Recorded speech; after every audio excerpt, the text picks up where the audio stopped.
Hello, good evening and welcome to today's edition of Citi News Daily on Citi TV. My name is Akanya, Ofori. Coming up this evening, government's free senior high school program kicks off this month. But of course, there are some challenges with the school selection and placement. Stay with us. We have the details.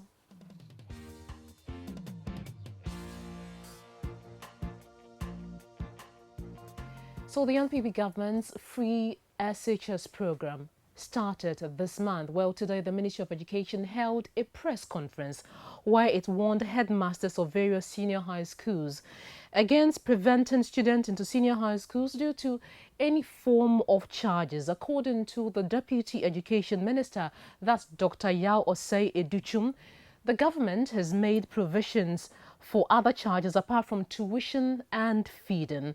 The other fees covered include PTA dues, teacher motivation fees and development levies. Well, this follows concerns that some heads of schools may deny students access into schools due to unapproved fees. Now let's stay with the story because Citi News' checks at some internet cafes revealed that hundreds of students were still finding it difficult accessing the MyJHS result network site to check their placement. Also at Kaswa in the central region, the prospective SHS students were also frustrated about this whole process.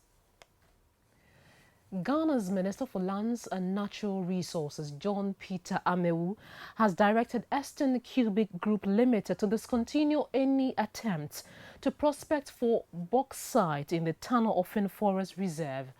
According to the minister, the company's 3 mining licenses are legally invalid. Following the seizure of their mining equipment, the Environmental Protection Agency, that's the EPA, said although Exton Cubic Group Limited applied for a permit to prospect for bauxite in the area, it failed to comply with EPA regulations. Now, addressing the media today, the minister said the company's failure to provide key documents covering its acceptance of the lead notice of pendency, environmental impact assessment and other statutory requirements render the leases invalid.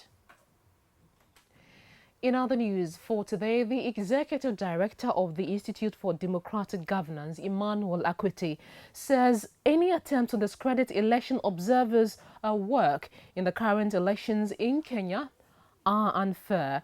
He's rather asking that they are applauded for their role in ensuring a peaceful process. Well, last week, the Supreme Court in Kenya annulled the August 8 elections, which saw incumbent President Uhuru Kenyatta emerge winner.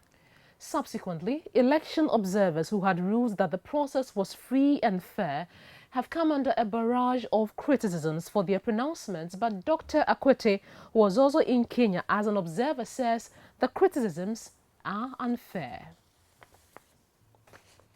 In sports news for today, the Black Stars of Ghana have flown out of the country for Brazzaville for their FIFA 2018 World Cup qualifier against Congo on Tuesday.